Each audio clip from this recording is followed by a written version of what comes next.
सदियों से बहती गंगा की अनवरत धारा गंगोत्री से निकलकर भागीरथी, अलकनंदा, जाह्नवी न जाने कितने रूप बदलती है, पर उसका पानी हर जगह अमृत ही कहलाता है। उसे हम पतित पावनी, मोक्षदायिनी और न जाने कितने और नामों से जानते हैं।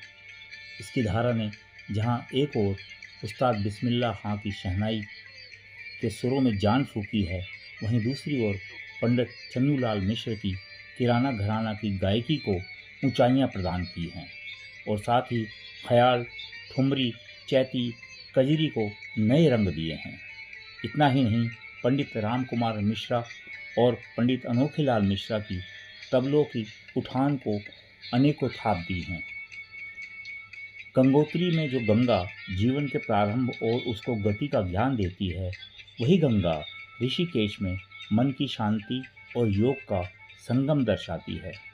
इसकी धारा बनारस में जीवन और मृत्यु के सच से अवगत कराती है, तो प्रयाग में आस्था आपको खींचती है। कुछ तो है गंगा में जो बड़े छोटे, अमीर गरीब सबको अपनी ओर खींचता है। यूं तो मैं ऋषिकेश और हरिद्वार कई बार आ चुका हूँ, परंतु इस बार पूरे परिवार के साथ आया और बच्चों को एक ही पुल पर जीवन के कई आयामों के दर्शन हुए। आइए आपको भी साथ लिए चलते हैं। हमारी यात्रा का पहला पड़ाव था होटल में विश्राम और दोपहर के बाद हर की पौड़ी के दर्शन, जिसके लिए हमने जामपुर हाउस से भीमगोड़ा के लिए ऑटो लिया, जहां से हमें हर की पौड़ी के लिए दूसरा रिक्शा या पैदल का विकल्प था। हमने पैदल चलना ठीक समझा।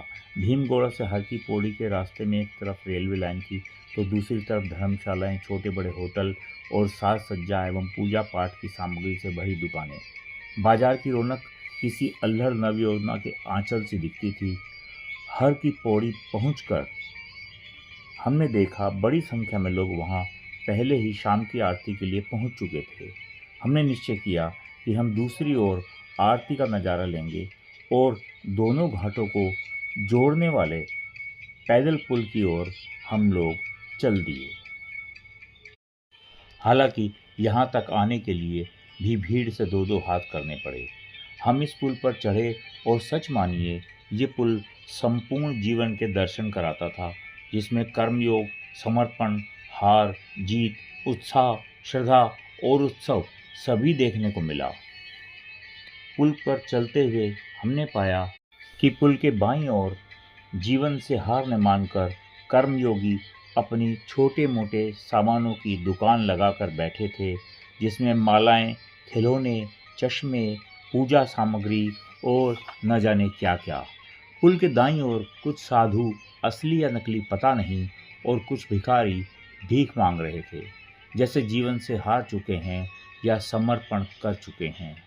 पुल पर चलते हुए कुछ लोग पूर्ण रूप से श्रद्धावान नजर आए, तो कुछ लोग अपनी सेल्फी स्टिक से पुल पर नज़ारों का आनंद लेते हुए जीवन को किसी उत्साह की तरह जीते नजर आए। पुल के इस छोर से उस छोर तक जाते हुए हमने पाया कि गंगा की अनवरत धारा की तरह जीवन भी एक निरंतर चलने वाला संघर्ष है।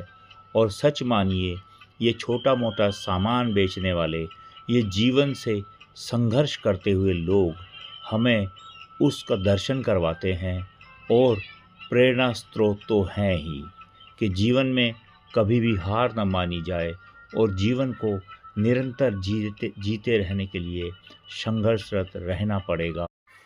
जीवन की नैया को केवल और केवल संघर्ष के पुल से ही पार किया जा सकता है। ऐसा संदेश ये संघर्षरत लोग हमें देते हैं। लीजिए, हम इस दर्शन को ध्यान में रखते हुए पुल पार कर चुके हैं।